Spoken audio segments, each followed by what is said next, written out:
So friend, आज हम बात करने वाले हैं वैदिक सभ्यता के बारे में। हम लोगों ने पिछले वीडियो में सिंधु सभ्यता के बारे में पढ़ा था। आज उसके आगे से वैदिक सभ्यता के कुछ क्वेश्चन देखेंगे। तो आइए देखते हैं।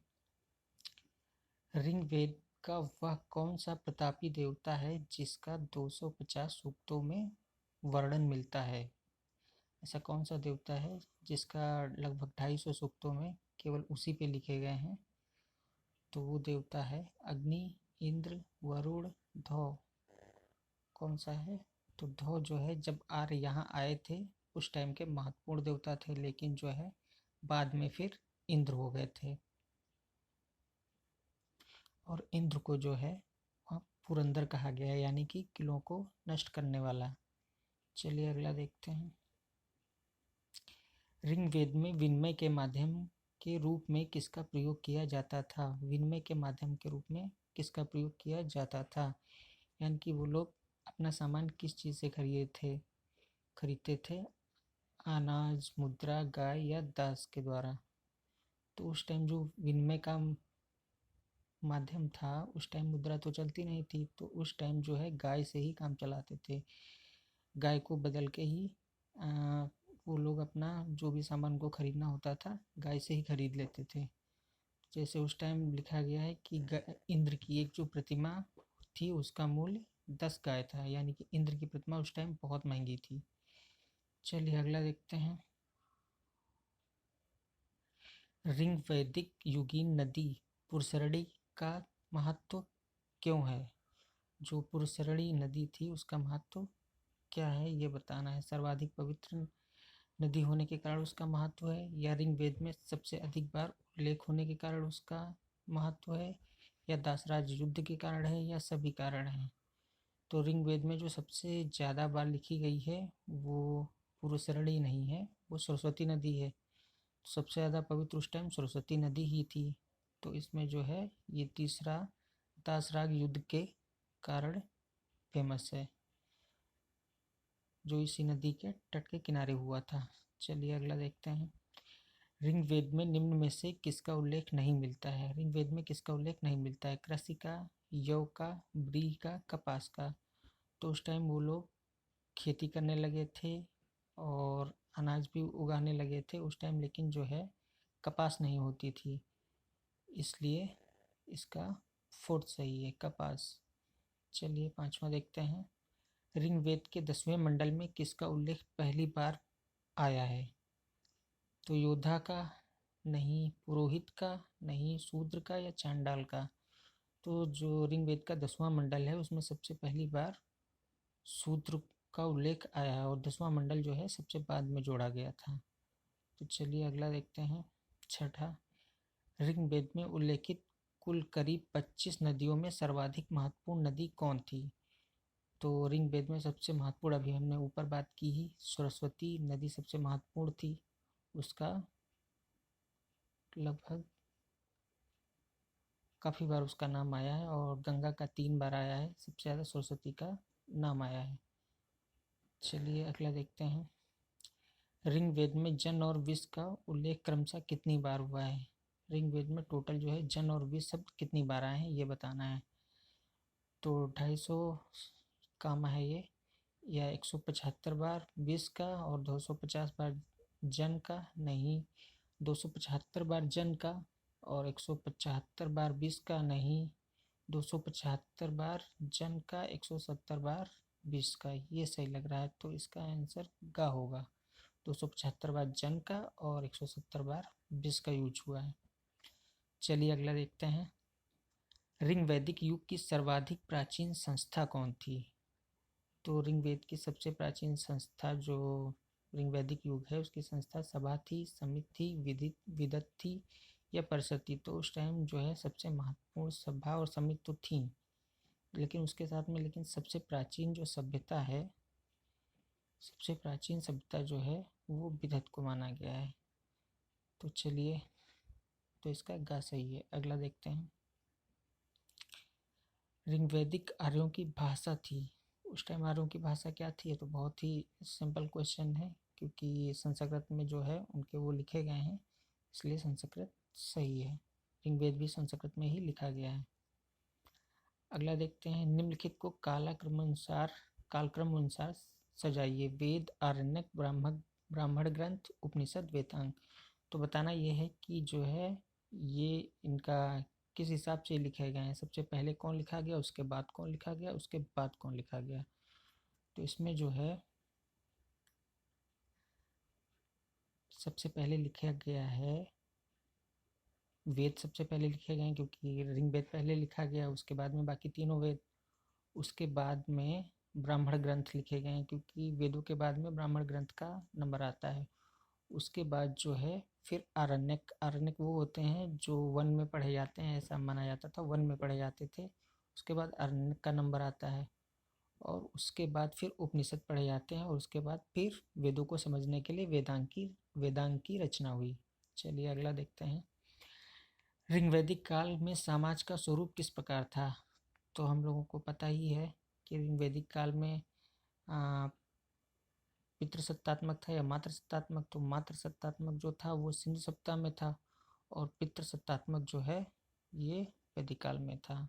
चलिए अगला देखते हैं, वैदिक कालीन लोगों ने सर्वप्रथम किस धातु का प्रयोग किया। तो वैदिक आर्यों ने जो है सबसे पहले लोहे का यूज किया या कांसे का या तांबे का या सोने का। तो सबसे पहले है सर्वप्रथम, तो सबसे पहले इन लोगों ने तांबे का ही यूज किया क्योंकि उस टाइम के जो हथियार थे वो तांबे का, जैसे अगर एरो भी था तो उस पर तांबा लगा हुआ था, लोहा नहीं यूज हुआ था, इसलिए तांबा सही है।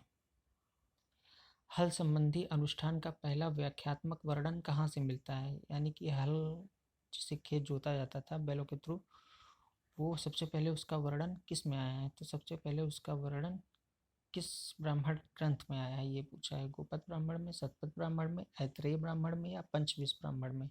तो सबसे पहले जो उसका वर्णन आया है वो शतपथ ब्राह्मण में आया है, इसलिए शतपथ ब्राह्मण सही है।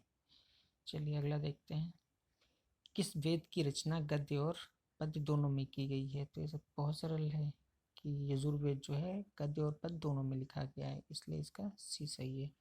अगला देखते हैं, वेदांत किसे कहते हैं। तो वेदांत के बारे में तो अभी हम लोगों ने बात की ही थी कि वेदों को समझने के लिए वेदांतों की रचना की गई थी। तो वेदांत जो है वो उपनिषदों से काफ़ी समानता रखते थे, इसलिए वो जो है उपनिषद के काफ़ी करीब माने जाते हैं, इसलिए वेदांत उपनिषदों को ही कहते हैं। चलिए, अष्टोमा सदगमय कहाँ से लिया गया है। अष्टोमा सदगमय जो है बहुत फेमस क्वेट है, इसको ऋग्वेद से ही लिया गया है, सबसे पुराने वेद से लिया गया है। चलिए अगला देखते हैं, किस उपनिषद को बुद्ध से भी प्राचीन माना जाता है। तो बुद्ध से भी प्राचीन जो उपनिषद है कौन है, कठोपनिषद, छंदोग उपनिषद या ब्रह्मधारक कोनकोपनिषद या मुंडकोपनिषद। तो सबसे पुराना जो है इसमें उपनिषद कठोपनिषद माना जाता है, बुद्ध से भी प्राचीन माना जाता है ये, तो ए सही है। अगला देखते हैं, उत्तर वैदिक काल के महत्वपूर्ण देवता कौन थे। तो उत्तर वैदिक काल यानी कि वैदिक काल में जो थे, वैदिक काल में कौन थे, वैदिक काल में थे इंद्र। तो वैदिक, और ये उत्तर वैदिक काल है, यानी कि ऋग्वैदिक काल के बाद जो आता है उत्तर वैदिक काल, उसमें बताना है। तो उसमें सबसे महत्वपूर्ण देवता हो गए थे प्रजापति। इन्हीं की दो पुत्रियां थी, सभा और समति। तो प्रजापति उत्तर वैदिक काल में सबसे ज़्यादा महत्वपूर्ण हो गए थे। चलिए अगला देखते हैं, भारत का राष्ट्रीय आदर्श वाक्य सत्यमेव जयते कहाँ से लिया गया है। तो ये तो बहुत बार पेपर में पूछा जा चुका है, ये पूछा गया, ये मुंडको उपनिषद में पाया गया है। चलिए अगला देखते हैं, उत्तर वैदिक कालीन ग्रंथों की रचना लगभग 1000 से 600 ईसा पूर्व की गई थी, के मध्य की गई थी, किन स्थानों पे हुई थी। तो आर्य जो सबसे पहले आए थे वो सिंधु नदी की घाटी में बसे थे, उसके बाद में उसको धीरे धीरे आगे बढ़ते रहे और फिर वो जब गंगा के मैदान में आए थे तब उन्होंने इन ग्रंथों की रचना की थी। चलिए अगला देखते हैं, गायत्री मंत्र किस वेद से लिया गया है। ये भी बहुत आसान है, सबको पता ही होगा, गायत्री मंत्र जो है ऋग्वेद में मिलता है। अगला देखते हैं, सभा और समित, इसके बारे में अभी हम बात कर रहे थे। सभा और समित प्रजापति की 2 पुत्रियां हैं। किस ग्रंथ में मिलता है? ऋग्वेद में, अथर्ववेद में, यजुर्वेद में, सामवेद में। तो हमको पता है कि जो है प्रजापति उत्तर वैदिक काल में फेमस हुए थे। उत्तर वैदिक काल में इंद्र के बाद यही देवता सबसे ज़्यादा पूजे गए। तो उस टाइम ऋग्वेद तो हो ही नहीं सकता क्योंकि ये सबसे पहले लिखा गया है वैदिक काल में। तो ये उत्तर वैदिक काल में कौन कौन से ग्रंथ लिखे गए? अथर्ववेद, यजुर्वेद, सामवेद। तो उसमें जो है इनका नाम जो है अथर्ववेद में आता है। इनकी 2 पुत्रियां सभा और समित हैं, ऐसा अथर्ववेद में कहा गया है। तो उत्तर वैदिक कालीन ग्रंथों में किस आश्रम का उल्लेख नहीं मिलता है? तो उत्तर वैदिक जो भी ग्रंथ लिखे गए उसमें जो है संन्यास का नहीं मिलता है, या ब्रह्मचर्य, या गृहस्थ, या वानप्रस्थ। तो उसमें जो है इन तीनों का तो मिलता है लेकिन संन्यास का नहीं मिलता है, इसलिए इसमें आंसर संन्यास होगा। अगला देखते हैं, वेदों को अपौरुषेय अपौरुषेय क्यों कहा गया है? अपौरुषेय मतलब जो किसी पुरुष के द्वारा न लिखे गए हों, क्योंकि वेदों की रचना देवताओं के द्वारा की गई, क्योंकि पुरुषों के द्वारा की गई, क्योंकि ऋषियों के द्वारा की गई, या कोई नहीं। अपौरुषेय का मतलब ही यही होता है कि जो पुरुष ना हो। तो ये तो ऐसे गलत हो जाएगा, ऋषियों ने की ही नहीं थी। ऐसा माना जाता है कि इसकी रचना देवताओं ने की थी, तो ये सही है इसमें। अगला देखते हैं, राष्ट्र एवं राजा शब्द का उल्लेख सर्वप्रथम कब हुआ? राष्ट्र और राजा शब्द का उपयोग सबसे पहले कब हुआ? तो ये जो है सिंधु में नहीं था, क्योंकि वहाँ सब पुजारी का शायद वो स्थान ज़्यादा महत्वपूर्ण था। ऋग वैदिक काल में भी इतना राजा का महत्व नहीं था, लेकिन उत्तर वैदिक काल आते आते राजा और राष्ट्र दोनों का बहुत महत्व हो गया था। चलिए अगला देखते हैं, आर्यों के मूल निवास के स्थान के बारे में कौन सा मत सबसे अधिक सही है?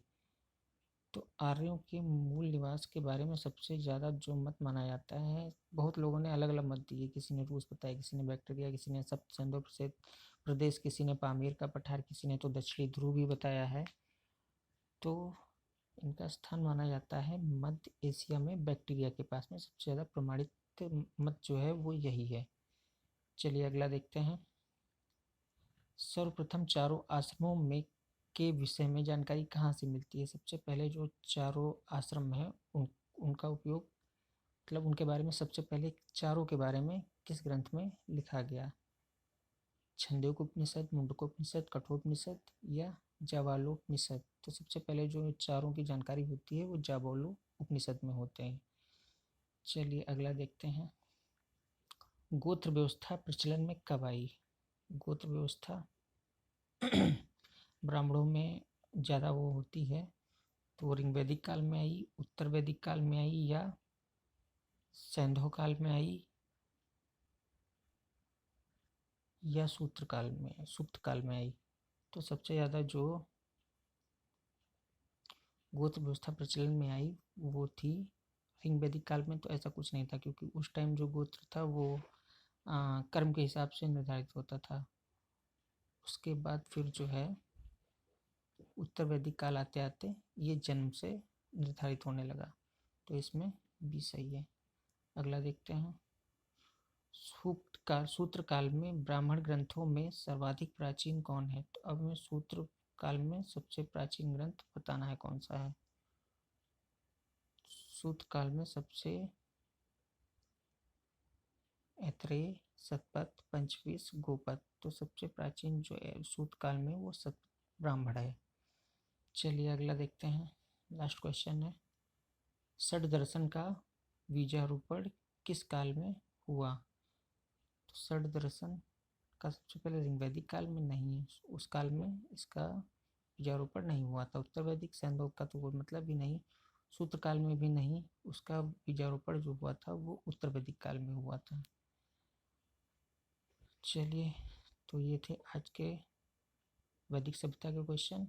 हम लोग कल बौद्ध और जैन के बारे में पढ़ेंगे, या केवल बौद्ध के बारे में पढ़ेंगे, देखते हैं जिस हिसाब से क्वेश्चन मिलते हैं। चलिए, गुड बाय।